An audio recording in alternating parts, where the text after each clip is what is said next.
Isang inom ko lang, dalawang dalawang tableta. Naramdaman ko yung lakas ng katawan ko, malinaw ang isip ko, hindi naging dati medyo nakakalimutan ko, medyo sinabi ko, "Ano ba yon?"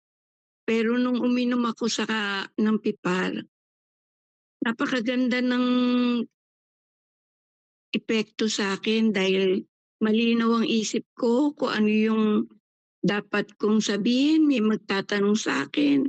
Alam na alam ko kung anong sasabihin ko, very clear mind. At saka ang lakas ng katawan ko, para akong bumalik sa 30 years old, totoo 'yan.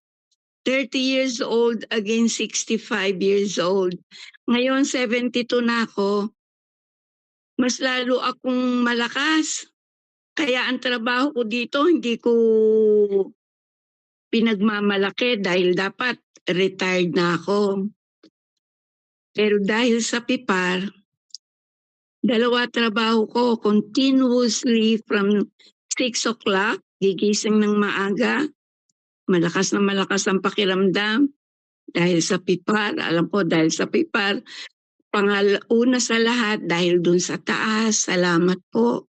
Pero pangalawa, malaki utang na loob ko, lalo na sa yung tatlong tao behind these discoveries. Sir Mark, Dr. Pat, at Sir Willis Chavez. Maraming salamat.